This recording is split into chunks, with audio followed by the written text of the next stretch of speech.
अभी रास में देखना, गोपियों के साथ गोपियों को कितना तैयार किया भगवान ने। ब्रजांगना से गोपी बनाया। गोपी कोई जाति नहीं है। जो श्री कृष्ण प्रेम को अपने हृदय में गोपन करके रखती है, और उसमें भी श्रेष्ठ गोपन शिला कौन है? श्री राधा। जब ठाकुर अक्रूर के साथ जा रहे हैं तो सब तो बिछ गई, सामने आके बोला चल जा, रथ चढ़ा के चला जा, पर किशोरी जी दूर कदम्ब के वृक्ष के ओट से खड़े होकर अश्रु निपतित करते हुए महाराज श्री कृष्ण का दर्शन कर रही हैं। वहां से गोपन शिला है, अपने प्रेम को भी प्रदर्शित नहीं होने देती।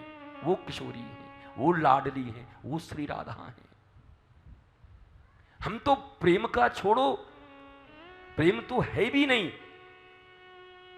प्रेम के नाम पर झूठा जो हमने भरा हुआ है भीतर में, उसको प्रकाशित करने के लिए अपना पूरा जीवन व्यर्थ कर रहे हैं। क्या जरूरत है? तुम प्रेमी हो तो जानने वाला जानता है, तुम नहीं हो तो लाख ऊपर से सज लो, संवर लो, उपाय बना लो, 10-20 चारण भाट रख लो गाने के लिए। जय हो महाराज, जय हो। अरे आप तो महाराज जय हो महाराज, आप तो गजब प्रेमी हैं, आप तो गजब रसिया हैं, आप तो गजब रसिक हैं। रसिया का भी अर्थ ब्रजवासी से बढ़िया कौन समझेगा? रसिया का अर्थ ये थोड़ी है कि खूब अच्छा पहन लिया, खूब अच्छा जूते पहन लिए, खूब अच्छे किनारीदार धोती पहन लिए और रसिया बन गए। इतना आसान है रसिया होना, रसिक होना इतना आसान है? रसिका भुवि भावुका। रसिक का अर्थ क्या है? रस है क्या? रसौ वही सह। श्री कृष्ण जिनके कण कण में, अंग अंग में, इंद्रियों में, उनका सारा विषय के केवल और केवल एकमात्र अधिष्ठान श्री कृष्ण है, वही रसिया हो सकता है। बाकी रसिक नहीं होंगे। र हटा दो, सिक हो जाएंगे, SIC के बीमार। रसिक और सिक में बड़ा अंतर है, तो कह देने से नहीं होगा।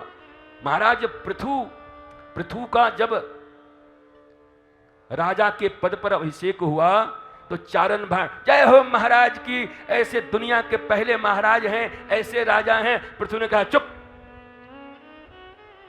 अबे अभी तो मैं राज सिंहासन संभाला हूं, 1 मिनट भी शासन किया नहीं मैंने, जनता का कोई भलाई नहीं किया, कोई नीति नहीं बनाई, और चालू हो गए जय हो जय हो। महाराज ऐसे पृथ्वी के राजा, क्या हमारे दयालु राजा, मुझे देखा कहां, मैंने क्या दया की, इंतजार तो करो 1 साल। तो ये चारण भाट लोग हैं, आ जाइए नेताजी जीतेंगे और आ जाइए उनको फूल माला और रथ लेकर के इतना घुमाई देंगे शहर में कि नेताजी फूल जाते हैं ऐसे करके। फिर 5 साल तक समझ गए ये मूर्खानंद लोग हैं, ये ऐसे ही हैं, करने की कोई जरूरत नहीं है। बोलो, अरे राजा बना है, अभी निर्वाचित हुआ है, अभी चुना गया है, वेट एंड वॉच, देखो कितना करते हैं।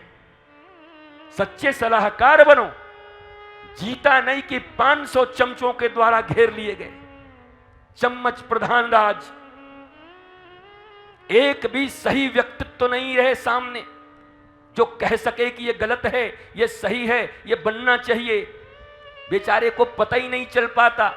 हॉस्पिटल में जाते हैं तो पहले से हॉस्पिटल को इतना सजा दिया जाता है कि उनको लगता है हॉस्पिटल ऐसा ही होता होगा।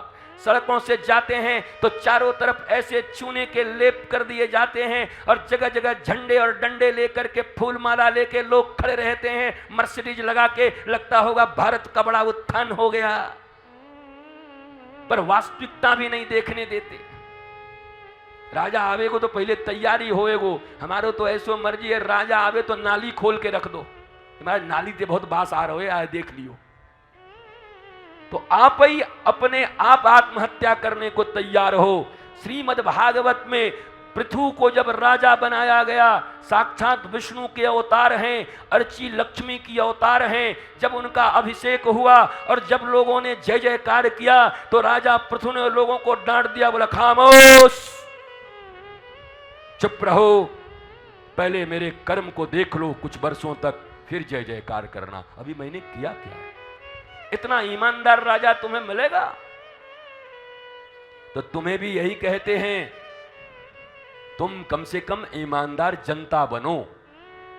राजा बन जाएंगे ईमानदार, तुम तो ईमानदार बनो, तुम बनो। और नेता को भी, राजा को भी उन साधारण लोगों से सब कुछ लेना चाहिए फीडबैक कि क्या हो रहा है। अपने ही लोग आपको क्या देंगे फीडबैक, बताओ?